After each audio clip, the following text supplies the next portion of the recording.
Alrighty, folks, you're about to listen to a bonus huddle, a specially curated huddle that we run once a month with experts sharing their insights into the topics that are most important to our CMO community. We call them huddlers. The expert at this particular huddle was Brent Keltner, president of Winalytics and author of the Revenue Acceleration Handbook, a book I really enjoyed. He joined us to discuss revenue acceleration. You're going to want to check it out, so let's get to it. Welcome to today's bonus huddle with Brent Keltner, the author of the insightful book, and I really encourage you all to read it. It's called the Revenue Acceleration Playbook. Also, he's the CEO of Winalytics, a firm that specializes in helping a wide range of companies accelerate revenue growth. With that, hello, Brent. How are you and where are you? I am in Boston and I'm thrilled to be here. I spent a lot of time talking with sales leaders, so always love this. The marketing leadership group usually has sharper questions, less tactical. I'm driving pipeline. You've thrown down the gauntlet, so we'll see if you get some sharper questions or not. So I was looking at your LinkedIn profile today, and I couldn't help but notice that you got a PhD from Stanford in politics and industrial relations. So I should be calling you Dr. Keltner. I would feel really old if you did that. All right, I won't. It's a term of endearment, frankly, with that. But what was your plan back then? Were you going to be a professor? What were your plan with a PhD? I was just really good at school. So I just kept going. I couldn't figure out what to do. Oh, amazing. Amazing. But I did spend a decade doing qualitative research with companies on human resource strategy. So that was how I started. And a lot of the work I did that's kind of given rise to some of the work we do at Winalytics was thinking about how do you segment human resource investments for the right level of kind of balance of technology versus human contact. But I spent a decade doing qualitative research, and as a qualitative researcher, I was reaching out to busy insurance executives, banking executives, telecom. They could care less about my PhD. They could care less about the RAND Corporation. They just wanted to know why I was reaching out to be in a research study. So I got very good at telling people what was in it for them in my email outreach and my call connects, in the first call, asking for a follow-up call. So I spent 10 years doing that and then transitioned to Kaplan as a revenue. Actually, I was a VP of marketing. My first role was around people that we'll talk about it today, trained in more traditional positioning strategy and more traditional sales strategy, which tends to be more about us and not our buyers or our customers, this idea of buyer or customer centricity. And so I had no traditional training in go-to-market strategy, but I was really good at training teams how to be more buyer or customer centric, always starting with what was in it for them. We could pretty much describe the essence of marketing as figuring out what's in it for them. So you had me there. So let's talk about the Revenue Acceleration Playbook. And just for the initial start, set up those sort of key principles that we can sort of break down and help folks get a sense of your approach of solving the problem of what's in it for them. Yeah. So if you think about buyer centricity or customer centricity, easy to say, harder to do. And I think there are two key things in the Revenue Acceleration Playbook we anchor on, which is what does buyer and customer personalization actually mean? And how can you start to personalize your messaging, your content around specific buyer goals, specific buyer roles, and specific buyer segments, and cascading into just more and more relevancy to our buyers. So one thing is just help making it easier to think about how do we personalize at scale. And then the second thing is to do that, your teams actually need repeatable playbooks, right? Because our brains are not wired to be other-centric. I mean, our brains are wired to start with a conclusion and collect evidence to support us. So our brains are wired to product pitch. Playbooks that actually force you every time back to buyer and customer centricity help. And then the more you practice those playbooks with team members, the more you all kind of collectively rewire your approach. So it's making buyer centricity easy. What does that mean to do it at scale? And then how do we get it into practice? So let's break those down. I mean, we've had a lot of conversations and huddles about customer centricity. Obviously, Forrester is very big on customer centricity and thinking about that. But as you said, it's a lot easier said than done. There's always this yin and yang between what marketing thinks about customer centricity, what product, what sales, and even customer success. And all these different groups have a different perspective on the customer. So how can the B2B CMO sort of ensure that their marketing strategies are truly customer focused?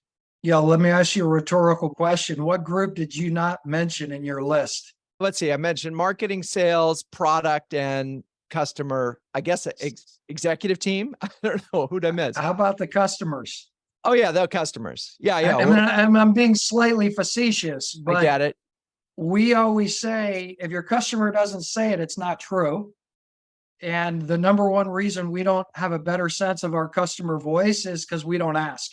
So if you look at our dominant positioning frameworks and some great work that's done, if you think of the kind of classic positioning work from Reese and Trout, updated recently by an awesome book that many of you may know from April Dunford on Obviously Awesome.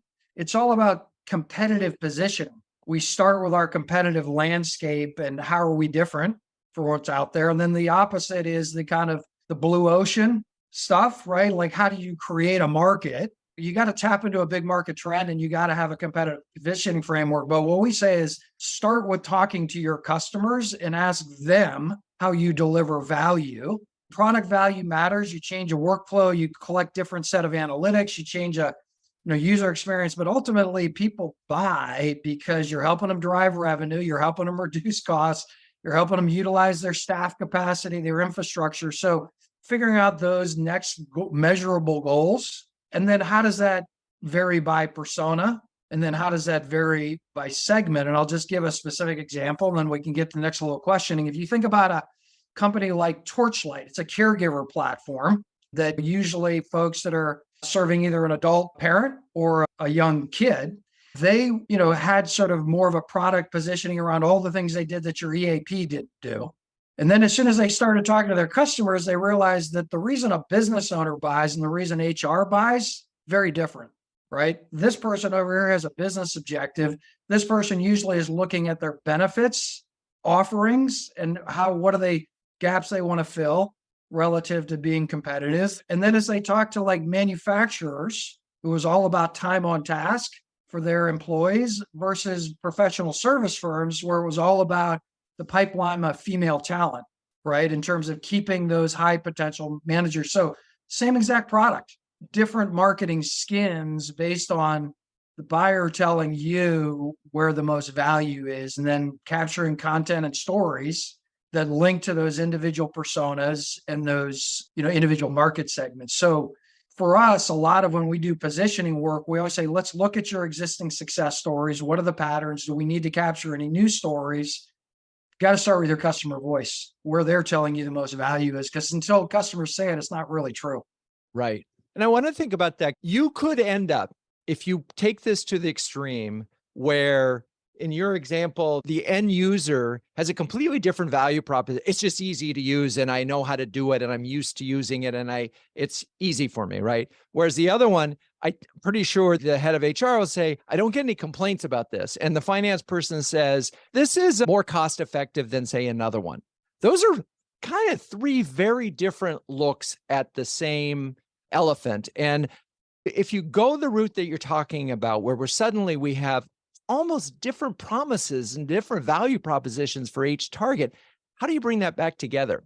Well, the good news is that's a sales problem. That's not a problem for your marketing teams, right? Well, is it? Because this is one of the things that I think everybody wrestles with is they've got all these different targets, but marketing's job is to make sure that there's one brand, right? Yeah, 100%. What we recommend, it's pretty easy to build on a website. You can have different, wherever you put it on your solutions, you put it on different ones, but just thinking about your key buyers seeing themselves in a persona list. As you said, this is for your marketing team. This is for your CMO. This is for your business owner, whatever segments you serve and whatever kind of key use cases. So we just encourage have those multi drop-down lists and then have aligned content around them. And I think the way you said it, you have a macro brand, but you should have micro brands that kind of meet in the middle. And they meet in the middle around those people that could buy from you. I mean, there was a company called Seam, the Seam Group, about $100 million industrial automation company that we did some of this work with. They built out their website so you can see the key personas, you can see the key verticals, you can see their key use cases. They found immediately their website conversion rates started to increase, and particularly from more kind of user buyers of training, people inquiries and sales calls. But what that set up was kind of a land and expand motion, right? Is they would engage those people on training. They saw business needs around safety, around maintenance that they could then sell into. So I think the answer, you have to speak to those people personally. And then often you can connect product knowledge. It's kind of a classic land and expand. Product value connects to the next level up, business value connects to the next level up, kind of executive or enterprise value. Help me, because as I'm listening to you, and I'm way off the script a little bit, but I'm trying to get it. So when you described the appeal of a product or service to these individual personas, they were very rational. And even B2B, while we want to believe that there's rational involved, there's a certain amount of irrationality that goes into this. I just didn't like that salesperson. There's stuff that's irrational. And I'm curious how those in your mind, because you could go to the extreme and just say, you know what, every CFO, that persona always cares about ROI. That's all we have to sell. We have the best ROI of any product and service. It doesn't necessarily work. It might get you in the door, but it doesn't close the deal. So I'm curious, in your framework and in these playbooks, where does sort of an emotional connection versus a rational? I think it goes back to this: start with your customer voice and your customer stories, because I think all selling is social in some sense, right? And we know when you're a consumer, you kind of ask your friends. I think we find the easiest way to build emotional connection is just, hey, if you can name drop or show examples of people like a CMO in a related company, people feel an affinity based on that peer connection. And not an idea we came up with. You guys have probably seen the Content Marketing Institute research on this. Like, the number one thing people want to see is peer testimonials, kind of peer examples, peer stories, right? They want to see content organized by specific use cases. And then for peers, so I think often the emotional connection is, if they see themselves on your website, they see themselves in your content, then it just kind of builds trust and, oh, they know people like me. And so this is where I do think having that content that speaks to your specific personas and your specific segments just builds emotional trust. Okay, so we're going to go back to customer centricity. I think everyone sort of listening at this moment is sort of saying, I understand the customer is important. I do talk to the customers. We have a sort of almost joke in CMO huddles that the best sentence that any CMO can ever say in a board meeting is, I was talking to a customer the other day. In fact, one CMO suggested that should be my next book. What are they doing wrong then? Because they are talking to customers, but your book identifies that not people don't do this quite right. What are they not listening for? What questions aren't they asking to sort of get at this, being able to have a better understanding of the customer, their journey, their needs, their pain points, and so forth?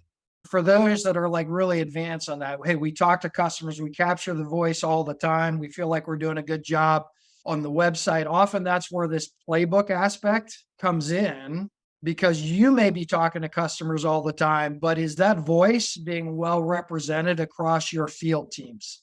So in other words, I mean, often I think content marketing is often thought about as for marketing, but content is honestly the easiest way to enable our prospecting teams, our sales teams, our CS teams to actually speak with the voice that we want them to speak with. And so if I think in the current very buyer-centric environment, one thing marketers can do to help themselves a lot is just say, hey, you know what? Content goes across all go-to-market teams, and we're in the best positioning. Honestly, you got to partner with those other department heads, but we're in the best position. Want your feedback on how to make this more actionable and sales playbooks, sales CS playbooks, but we're talking to customers all the time. We're capturing data all the time, and where the most urgency is. So we need to partner in terms of making that actionable content available for your teams, so they can take that message in a repeatable way to your market. Because Buyers don't, and customers, they don't follow a linear journey anymore. We all know that. They could come in any place. And so the consistency of the team's messaging, if it's not there, can cause a lot of friction and just confusion, right? I know Brent Adamson's research in Challenger Customer spoke to the fact that if the messaging, if you will, the stories and the whatever you want to call it, enablement looks different to each of the particular people that are on the buying committee, you are a lot less likely to close the sale than you are if there's that consistent thread. And so I think the dance that we're talking about is, how do we get this consistent thread of there's this company that stands for X and this specific, and you talked about it, the second point of buyer personalization. And again, I think the best way is give us another example, perhaps, of a company that you've worked with that has an Uber thread, and then, but yet you were able to find a way to personalize. I mean, some of the folks in CMO huddles, they have 15 people on a buying committee that end up being involved. And it's complicated. And you're right. Yeah. Look, complicated. I'm making any of this sound easy. It is complicated. And I think it's a great point of the Challenger customer. You have to have those value themes or value motifs that everything aligns to, but different personas will care about different value themes. So was just on a call with a company we've been working with for a while called ABC Fitness, which is kind of the leading gym automation software. And they've done great in the enterprise because they have the kind of this one platform, but they need to go deeper to grow. And the way they want to grow, they need to grow deeper into the micro, sub-micro, small, mid-market segments. And so capturing their customer voice, it was like, hey, what are the 4 themes that are going to get the owner, the financial manager, sales and marketing at those more engaged? And what are the business themes? Okay, it's around collections, right? What percentage of collections and are past due? It's around my reporting and revenue management. And if I'm a 3-owner gym, I can see that with visibility across all my gyms. It's about my member experience because we're all moving to omni-channel, and I want to move a lot of stuff to automation, right? It's better for me. It's better for them. It's about the level of response and expertise. So coming up with these bigger themes that are the brand, but then obviously CFO cares about some of those. Sales and marketing leadership cares about others. The operational staff that's managing your team cares about owners. So when we think about the cascade, we do say start with those. What are the 3 or 4 key buyer problems that those, we call them value plays? How do you drive value for your customers? And often there are personas will care about 1 or 2 of those. And so that's where your content can just help you be your sales and success team and expansion motion be more situationally fluid, right? You're linking buyer personas to those 3 or 4 bigger goals. The order changes or the order priority changes. And then as you go to the segment again, right? Torchlight is an example. We can help people spend time on task because they don't have to run around to 3 different appointments. We can help just so this is a recruiting and retention tool, right? We can passive candidate recruiting and NPS, talent pipelines, all of those things we can do. Manufacturing leader cares a lot more about time on task with the hourly workforce.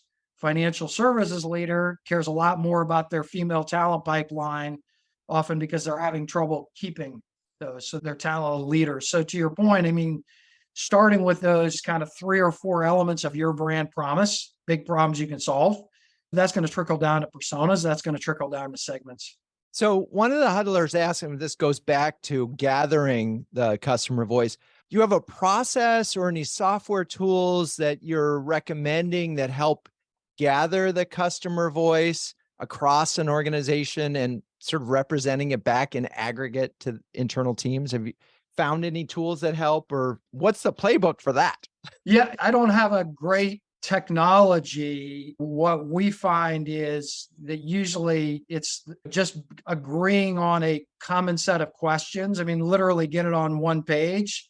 And there's a very standard structure, which is, why did you start with us? What was the immediate problem you were trying to solve? What alternatives did you consider to solve that? And then you go down to, like at Torchlight, you would go down to one of those top 4 value plays and tell me more about, did this help with kind of managing time on task? Tell me more about, did it help with talent pipelines? Tell me more about So now you ask those individually, and you're really just kind of creating a structured way of your team collecting it. And we would encourage, it's almost always account managers and CS team folks that are the best at capturing this because they've heard all the situations. They're just tend to be more conversational and drawing people out. And so we often encourage just come up with a standard set of questions and then you video record those. And then you can assign responsibility for kind of pulling out the key themes in them. Yeah, it's funny. I was at an AI conference yesterday, and I just think there's going to be some major advancements in this process where AI will be able to analyze some of this and help sort it out, and maybe also help ultimately make it easier to get to this personalization part, right? So if you were thinking about it right now, and you said, I'm writing something to this piece of content, but now it's aimed at a CFO with these needs versus this piece of, I think this could get a lot easier. But let's get back to the personalization part of this, the second component. Right now, you've identified in your book, a lot of folks get that wrong. Let's get it right. How do we do that? Yeah, I mean, I think starting with your capturing your customer voice, right? And then thinking about these three levels of personalization. What are the big problems that we solve? Ideally, there is some kind of measurable outcome around that. Who cares, to your point? Who are the personas that care about each of those? And then how does that vary by the key segments I sell into? It starts there, and then it's like, and how does that apply to each playbook? And how can I build playbooks for each team? So if we talk a little bit of there and how marketing can help with that, and this is an application for AI, is if you think about people will engage with an email outreach at a much higher rate if there's something personal in there about you, a company initiative, something you posted on LinkedIn. And this is where, if you want to use AI to reap at scale anything, it's combing the webs for coming up with people on your contact list, something about their strategic plan or something that they posted on recently. So we do encourage, if you think about outbound sequences, get a personalization postulate in there that AI can help generate. You probably need someone on your SDR team to just kind of check those.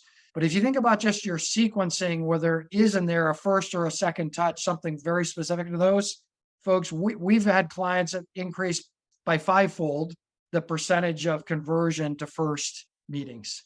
So it's very much personalization at scale. It's a standard sequence. You're sourcing some personalization postulates, and then the other, getting it out and people engage at a higher rate. The other thing we encourage, and it sounds really simple, but it makes a huge difference. If you think about your stories, we will build for people just success story decks or encourage them to do it themselves. If you just take your stories, and let's take Torchlight, around those 3 or 4 major use cases, you build a slide. What are our top ones for time on task, where we sell Dell or Amgen or whatever? What are our top ones for talent pipeline? What are our top ones for recruiting? And then you have a second one, and what are our top ones for financial service? And so literally we'll tell people, build a success story deck where you just have clickable links to all of those logos. Your salespeople, your CS people can see in one very easy to manage place, what are my best stories by use case and what are my best stories by segment? They will become much more, and then their managers have to ask them, hey, if you're going into a call, you got to prep 2 stories, right? Maybe it's use case segment combination. Maybe you have 2 perfect ones, but if you enable your team in that way to be more fluent and the expectation of, I'm just going to prep good stories. So now my product discussion is not just a presentation of my product.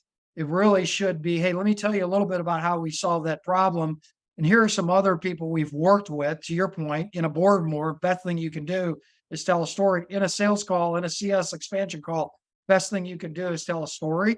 So make it really easy for your teams to tell stories, and you will take your personalization up by 2 or 3 steps. Use case and segment. So we have 5 use cases. We have 5 segments. That's ultimately 25 stories, potentially, right? And it makes a lot of sense. So if you could get it down to this level where the person that you're reaching with is connected to a customer already, and that you have a quote from that customer, You would be able to say, hey, your friend said this about this service. You start to get at a very good level of personalization if you can get that far. Is that feasible today? You set it up as once you have that framework and now they're thinking, I need to prep with stories. What you say is, okay, now start to put in your own stories.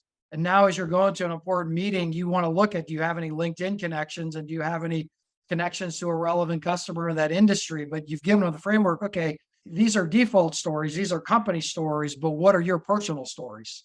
And can you prep a more personal story where you have an individual connection that's even better? So I think that's kind of then 201 of storytelling. 101 is you can get to the right use case in the right segment. 201 is now I can create even more and more personal connection through my LinkedIn network, or, I'll give you an example. I'm going to the ATD conference, Association of Training and Development, and one of the companies I'm going to go meet with out there, they just downloaded from our website, right? And I can check that. Your sales team can check like who's engaging with my content. It's a much more easy ask. Hey, I would love to talk more about why did you download that book chapter, and just see what landed and what didn't land. So now you can look at LinkedIn.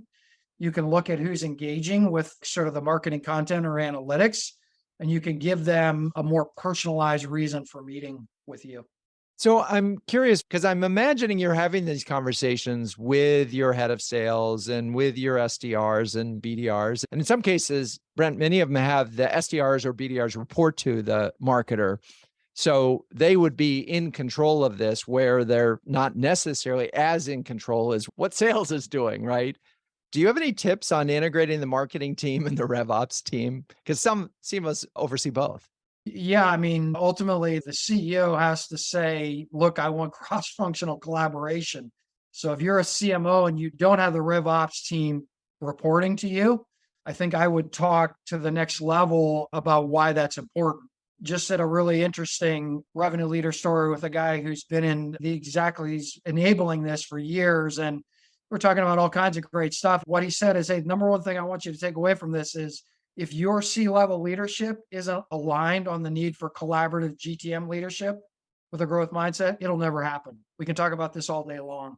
So I think that for a CMO, you have to get that buy-in from your CEO that we need this kind of in a very hyper-personalized environment where people are expecting that. And you've all seen the Salesforce study that it's like 77% of B2B buyers now expect the same website experiences on a consumer website. It's just one of a number of stats. Like Gartner came out with this study that companies that have this lifecycle personalization grow twice as fast. I mentioned the Content Marketing Institute. People want to see stories about them, their use case. So it's a lot of evidence you can collect for your CEO, but if they have to prioritize it, that we have collaboration, and that part of what we do is marketing is great at positioning and they're great at content. And so marketing has to have an entree to train these other teams, to train the other field teams, make sure it's being reinforced. And that's one of the other things I would just point out is once you're down this buyer personalization journey, it never stops. Because again, our brains are wired to be product pitchers. They're not wired to go into every conversation and tell me more about how I can be helpful to you. And so the marketing team, I think, just keeping up a pace of new stories. This is how we can get more personalized, making sure it's easy to collect data on who's engaging and not engaging, and then your CEO creating the expectation that the other field teams are going to use that to personalize and kind of continue the ongoing. There's another revenue enablement story we did that he talked about everboarding, not onboarding, but everboarding. You are continually keeping this stuff fresh and reminding people on the new content, the new value props we're coming out with to personalize. Because if you don't keep doing that, people just revert to, hey, this is my piece, and I'm going to just talk about my product. It's funny you mentioned revenue enablement, and we had a lunch huddle the other day in Boston, and where we all hit, we need to start calling it value enablement, because it's really about delivering value wherever they are in the journey. But I have a question related to this. So another huddler shared, and this is an enterprise $100,000 plus deal type thing. And they found that from trackable start to finish, they had 137 touches. and marketing was 100 of them. And so marketing could, I guess that's content, that's emails, that's whatever. They could be a demo in a virtual demo. So in that, how does your sort of playbook, because you talked about playbooks and we've got an insight, we then segment, we have great case histories. That's like one set of content when we get a 6 to 12 month journey. So we have this idea, and then I'm going to say the idea and see if Dave has his hand up as a related comment, and if we want to weave it in. This idea of conversion sequences you can put in front of people that are already in your sales process, which I'll say a little bit more about. But Dave, what was the direction of your question or comment, just so we can weave it in? It's so interesting. So I was listening to you talk. I'm like, okay, great. We're doing all of this. We've got our case studies. We've got them by persona. We have them by segment as much as we can. We're a startup. We have 10 of them right now and growing. And one of the things I was interested in, so when we get a new case study, we launch it to the sales team, we review it, we tell them what the 3 issues they were challenged with and why they chose us and all the things that you said belong in a good case study. But I haven't viewed it partly as my responsibility, and I want to challenge myself to think maybe it should be to do the follow-up that's saying, okay, now are you guys out there saying this the way that we just went over it? And maybe we should be introducing it in a somewhat different way. But I literally, and I've got a great relationship with my sales team and my sales VP, but I have believed that once I do that, I'm relying on them to go through role plays and listen to sales calls and make sure it's being told the way we thought it should be from a marketing perspective. And I'm just curious, is that a marketing role that's doing that? I feel like I'm a little bit stepping into the sales lane. It's a great question. And what I would say is, and this is on the earlier question about what's your CEO's role in this, is honestly, we encourage the idea of a monthly cross GTM huddle. So it's not marketing getting in sales stuff, but hey, CS should know these stories as well, because it's key to their expansion motion. And so thinking of Immersion or an ETU where their CEOs would literally join once a month, these storytelling huddles, just as a way of saying, this is important, right? And so marketing is there and you've enabled them, but the expectation is then your field teams are going to use them. And we want to just, see all together, like come back at a regular interval. How are those stories landing? How's it going? What stories are working from you? So I would encourage you, might not, maybe it's just you joining sales, but it could be cross-functional. And the idea is like, hey, this is an opportunity for us all to learn what stories are landing, where do we need to tweak the stories, et cetera. I don't think that's intrusive at all. We have seen when marketing takes the initiative to build these clickable decks, it's just really easy, right? That sales uses them at a much higher rate. One place to go to, find them, you use those to support that monthly huddle. The one other thing I'll say, Drew, on your point is something we've just started to do in the last 6 to 9 months, and it's really working well, is now, Dave, you have your success stories and they're by use case or they're by persona or whatever. This idea of conversion sequences that where it's basically like, so if we go back to the ABC Fitness case where, okay, if in a discovery call, the interest is really in reporting and revenue management, we have a couple of stories and a montage video with some snippets, or it could be a blog or whatever. But the salesperson is saying, hey, it's so great to hear you're interested about that. Looking forward to our meeting in 2 weeks. In the meantime, I'm just going to share over some of our best stories and content. So now you're already in a sales process, but you're again leveraging that content. All they got to do is hit go to that person on the conversion sequence. And Drew, to your point, like we often have to touch these people a lot of times. You're now taking that value-added content and finding a very specific sales application and making very easy for salespeople to bring it in, because you can tag them by use case, persona, and segment, which ones to launch. Got it. Dave, question answered, sort of? Yeah, I got some ideas out of there. Good. Thank you for the question. Yeah, I'm sort of thinking about this can get really complicated because as we talked about this long buyer journey and the questions change over time and new people come in, and which is why, again, this sort of consistent notion matters. Because if we're talking 18 months to finally close the sale, there's been a lot of communication and a lot of matching between content and persona and story and so forth. And then finally, they pull the trigger. One question is right now, given that it feels like there's a recession mentality, whether or not we're in a recession or not in the B2B world, it's like, I am only going, me being the CFO, I'm only going to approve purchases that have a very fast impact on the organization in terms of increasing efficiency or improving ROI, or I'm going to kick it down the road. I'm just going to, even if I know we need it, unless it's like speed to value is really high, or as I like to say, speed to hero is very high. Do you think, given your sort of playbook and alignment, I mean, a lot of the cases are from a year ago when things were pretty happy and people were investing more. Are you tweaking things a bit? Well, I mean, to your point, when you have these kind of different value plays in a more difficult economic environment, the thing we always say is one, lead with what you just said, the ones where there's a very clear either revenue or cost impact. So to take ABC Fitness, I mean, not surprising that in the current environment as the gym industry is just coming back, collections, right? Massive hit rates, engagement, meetings being set for all the reasons you said. So in a more difficult environment, you have to focus on those that are more short term. The other thing we say, and this is where I think these folks are in a great shape to help, is like all of those assets you're building for your sales team, your CS team can use them in the exact same way. Your customer success team. Customer success, like discovery, you lead with how have we been successful. You don't lead with kind of broader discovery, but then eventually it's like, is anything else we could work on?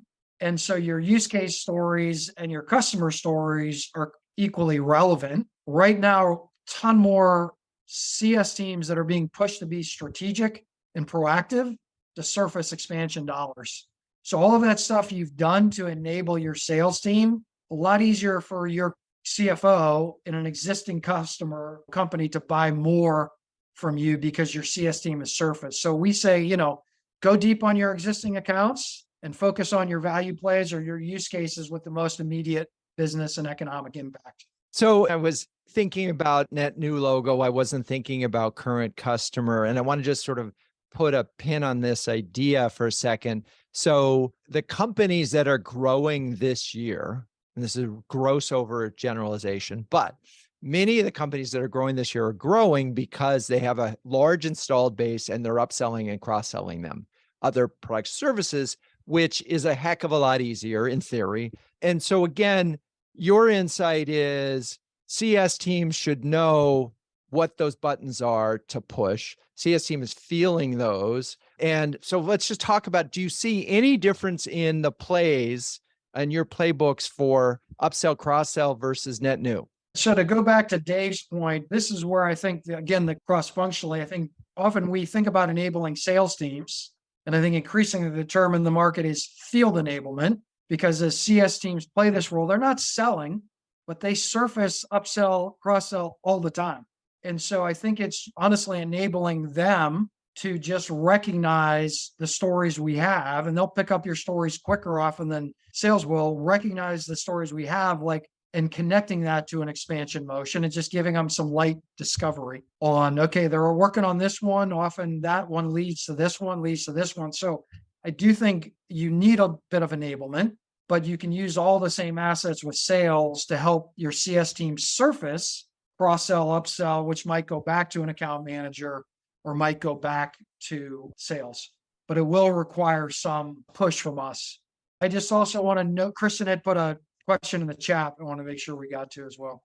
I think your question is about scalable and repeatable. And I would say that we've touched on the two elements, but just to be clear, often marketers do a great job of marketing and they put it on the website and they put it in their kind of drip sequences. For us, a scalable process has to be a playbook. You can call it whatever you want, but until you have written down how sales and CS and account management go to market, everybody's doing their own thing. So there is no repeatability. So there has to be some notion of a playbook. We have a shared way. Everybody can have their own voice and approach, but playbooks that build some consistency and we can compare. And then the second thing, and this is to Dave's question, is you got to practice. And there's no, if you would think about a sports team had a playbook and never practice, like how serious would you all think they were? you'd say they were a joke, right? But go-to-market teams do it all the time, right? There's no expectation for practice. And Dave, I do think and we'll say this when we do sales coaching, and we say you need an hour a week of practice manager with each of your reps, and reps say, well, I'm experienced, I know what I'm doing. It's like, we're talking about 3% of your time to get better. And the Challenger and the Sales and Marketing Association has shown you can get a 15 to 20% performance bump an hour a week. And CS teams are no different. So it's not a lot of practice. It's intentional practice on making sure we're really sharp with each of our buyers. So scalability is we have playbooks, we practice our playbooks. So when we talk about the importance of repeatable, of course, makes it measurable, right?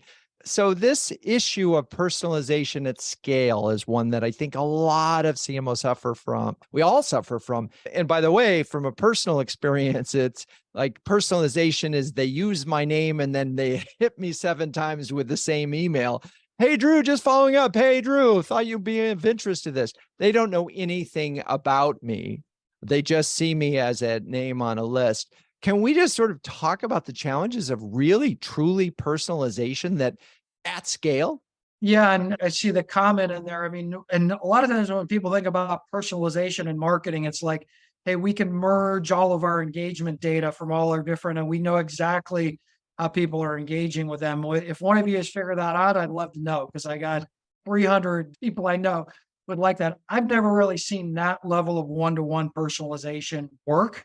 This is where, again, we think about you deliver value by their specific value plays goals or personas or segments. So 2 things we think about personalization before you even get into a personalization postulate, hey, we know a lot of people in your role are working on this challenge. Here's company X, company Y, names or links to my website that are working on that issue. Are you working on that issue? So personalization at scale is basically figuring out how to say, I know people like you without knowing anything like you. And honestly, those leads will convert at your highest rate because they engage very specifically in a problem you could solve for people like them. The second thing you could do, and this is where I mentioned earlier, we have done work with teams where we can bump their SQL conversion from a lead campaign to a lead by go from an industry average of 5%. You can increase it by 5-fold just by coming up with a simple personalization postulate. It's more labor intensive, but you have to find out something about that company, something about what people are posting on LinkedIn. We will usually listen to CEO podcasts. We'll look to CEO LinkedIn posts or news items or quarterly reports and just say, hey, it seems like I heard your CEO speak about, I see your CEO posting out. Seems like this is a priority for your company. We work on that. Would you be interested in talking about it? So 2 very simple ways of personalizing, just saying more. It's like one-to-one is really, really hard, but putting people in categories. So like, I know where you're walking today, you will get a much higher conversion than just the, hey, name, hey, company personalization. Well, and I also feel like as the value per customer increases, the opportunity and the worthiness of investing in a higher level of personalization becomes important, right? And it becomes viable. If a customer is worth $100,000 a year or it's a $100,000 contract, you sure as heck can spend, $5,000 on personalization research in terms of time of staff, right? I mean, so I think where it's harder is when you're at the smaller level. But in an ideal world, it would be me talking to Brent about, hey, I noticed that you went to Stanford Business School, got your PhD at Stanford. That must have been interesting, huh? Where you really get into a personal level. And I have to say, I do see this happening and being enabled by AI. I'm absolutely convinced of it. And I think it's going to happen on a couple of dimensions. I think one, it can happen on a sort of psychological perspective in terms of what kind of person and how do they process information? Are they big picture? Are they small? Do they like the details? There's that kind of thing. And then there's the personalization that could happen based on all this other information, so that what a machine can do is a lot more matching, right? And therefore sort of say, based on this person's profile, based on what they've written about, based on the company, I have a feeling the machine can just do this at scale. Anyway, that's me pontificating. To wrap up, can you offer 2 do's and 1 don't for CMOs when it comes to driving revenue growth? Yeah, and I don't mean to be a broken record, but There's urban legend, and I've been trying to track down the stat that 89% of satisfied customers are happy to give a testimonial or a reference. Only 7% of people ask. So just to be a broken record, I think we under talk to our customers. We should be capturing new customer stories, new testimonials every quarter, doing a refresh. That social proof is the most important capital when it comes to personalization. And so the related thing is, look, it might be a testimonial. It might just be a name drop, right, of X, Y, and Z company in that sector. And you can use that in prospecting. You can use it in expansion. So I guess the two to-dos is capture your customer stories and your name drops all day long, right? Just set a goal every month, every quarter on that. And then take this idea of, if you don't actually give it to your sales and your CS team in ways that they can use it in their workflow, they won't use it. So good content is then put into a playbook that enables those teams. I think that's the other to do. So everybody can speak in the same level of personalization as a CMO. Without the playbook, it won't happen. And I think the don't feel overwhelmed. I mean, I preach this stuff. We don't have our segments on the website, right? We will by the end of the year. But we started with the use cases we solve and the personas. I mean, I've been doing this for years. It takes time. So just make progress, right? Just make progress. But people want to be spoken to based on what they're trying to solve, not a product. A product is meaningful if it solves a problem I'm trying to solve. Otherwise, they couldn't care less. What's my goal? What's my role? What's my market segment? Just get better and better at personalizing around those, and you'll see an impact. I promise. Very cool. Well, thank you, Brent, for joining us. I really appreciate your insights, and I know the huddlers will too, and our larger audience when they get a chance to hear you. So how can people find you? They can connect with me on LinkedIn is probably the easiest. I think I'm the only Brent Keltner there. All right. Thank you so much, Brent.